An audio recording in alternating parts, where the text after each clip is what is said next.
Assalamualaikum, hai, nama aku Amir Arsad, welcome back to my channel. Alright, seperti yang aku janjikan, aku nak kongsikan kepada korang macam mana aku boleh stay selama 5 bulan dekat UK. Okay, aku telah tiba di London. Itu pertama kalilah aku sampai ke Eropah pada bulan Januari 2018.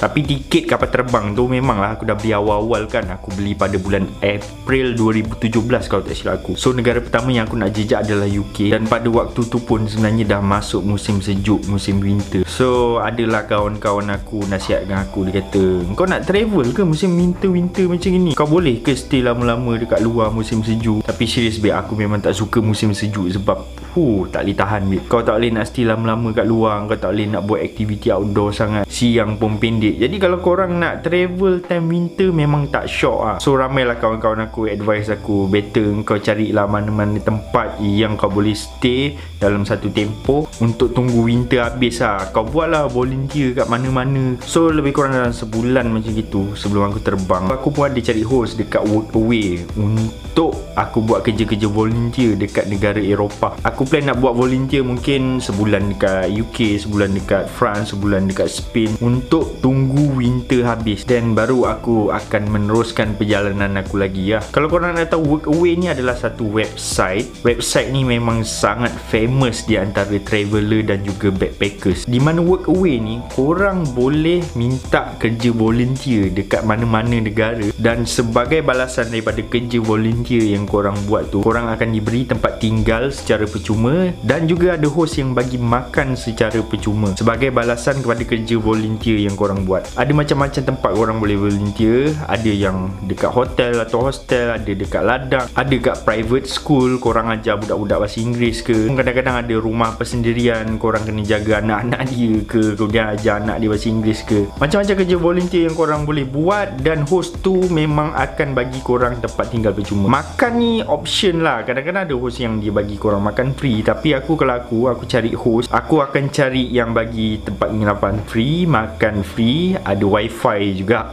Tapi itulah malangnya, waktu tu aku datang ke Europe tu adalah bulan Januari dan musim winter. Dan musim winter ni adalah low season bagi kebanyakan negara-negara yang 4 musim. Kalau nak minta volunteer dekat hotel pun memang tak dapat lah sebab low season kan. Ataupun rumah ladang pun biasanya kalau musim sejuk ni memang tak banyak aktiviti korang boleh buat sebab belum masuk harvest season lagi. Tak silap aku kalau dekat negara Eropah ni harvest season je mungkin dalam bulan Ogos, bulan Julai macam itulah. So semua host yang aku PM, aku hantar email, aku hantar message kat diorang, tak memberikan jawapan positif kepada aku lah. Ada yang reject, ada yang tak reply langsung. Pada waktu tu aku macam tak apalah, tawakal je lah, pergilah. Musim sejuk pun musim sejuk lah, aku redah je lah. Tetapi nak dijadikan cerita ni, aku ada seorang kawan, nama dia Topek. Dia duduk dekat UK dengan sepupu dia sebab sepupu dia ada bisnes dekat UK. So si Topek ni dia kerja dengan sepupu dia lah kat UK tu. Sepupu Topek ni nama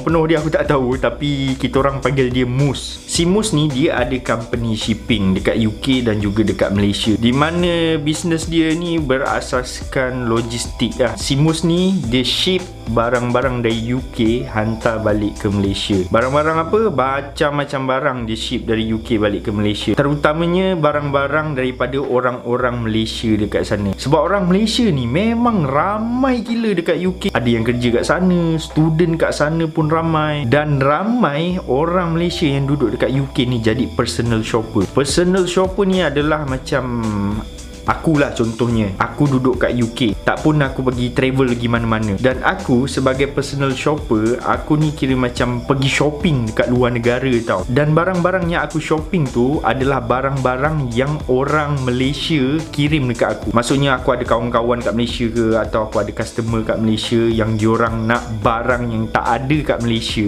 ataupun barang tu lagi murah kat luar negara. Aku ni yang akan pergi ke sana, aku pergi shopping dan aku bawa balik ke Malaysia. So dekat UK ni memang ramailah personal shopper. Diorang tak balik ke Malaysia. So barang-barang si personal shopper ni, si Mus akan ambil. Ada ramai lah personal shopper, ramai.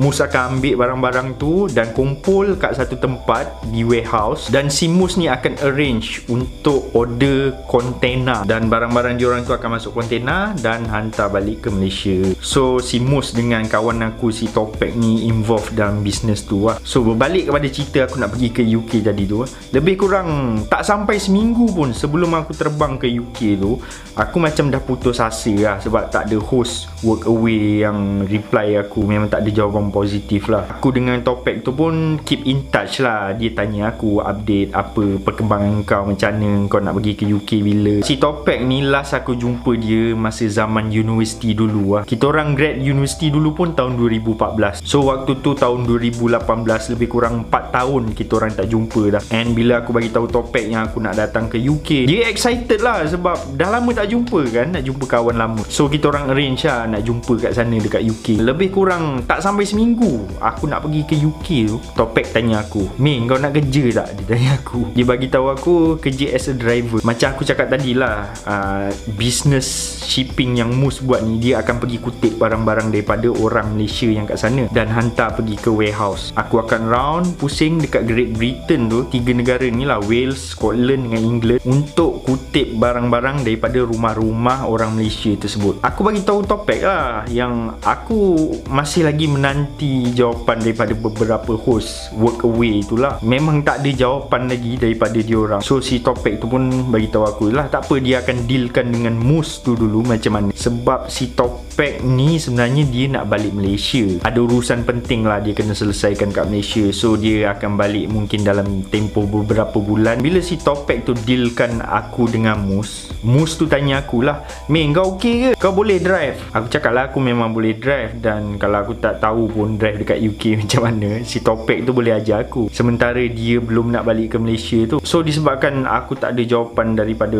host warm showers tu, tinggal lagi beberapa hari aku nak fly ni kan. Dan aku fikir waktu tu pun musim sejuk. Aku memang sebenarnya cari tempat untuk aku stay dalam beberapa bulan sehingga winter habis sebelum aku meneruskan perjalanan lagi. Bila aku dah dapat offer macam tu, aku rasa macam aku ambil je lah. Tak payahlah nak tunggu host-host work away tu reply aku. So aku deal dengan Mus. Aku cakap dengan Mus, aku datang ke UK ni, aku nak travel. Mungkin aku sekejap je, aku memang tak boleh nak lama. So aku accept je lah, di mana aku duduk dekat rumah Mus. Dia bagi makan. Kalau macam kena keluar ataupun ada kerja dekat luar, dia akan bagi duit makan kat aku lah. Kat rumah pun ada Netflix, ada PS, internet free, apa semua ada. And lagi satu, sebab kenapa aku accept offer Mus tu, sebab benda ni dia serve aku punya purpose untuk travel tau. Dapat drive, pusing satu UK, macam-macam tempat aku pergi. Kalau keluar tu pun, kalau bermalam dekat macam contoh base dekat Manchester, kena pergi ke Scotland ke, kena pergi ke Wales ke, pergi ke London ke, dia akan bayarkan hotel aku. So macam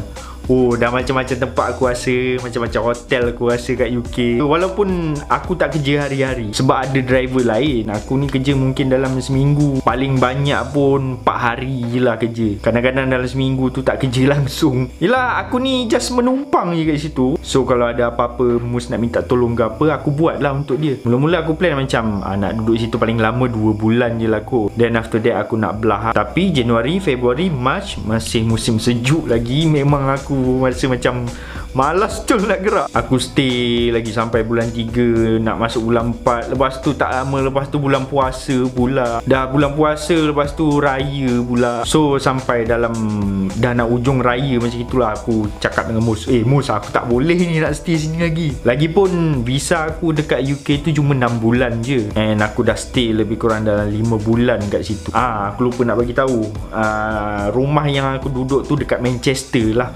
Base diorang dekat Manchester dan company diorang pun kat Manchester juga. Dekat je dengan stadium Old Trafford tu. Dia punya office tu dia dekat dengan stadium Etihad, stadium Manchester City tu. So berbalik kepada cerita tadi, aku cakap dengan Mus, aku cakap, Mus, aku nak belah ni, aku nak kena gerak ni. So after 5 bulan aku stay dekat rumah Mus dekat Manchester tu, then aku belah lah daripada UK.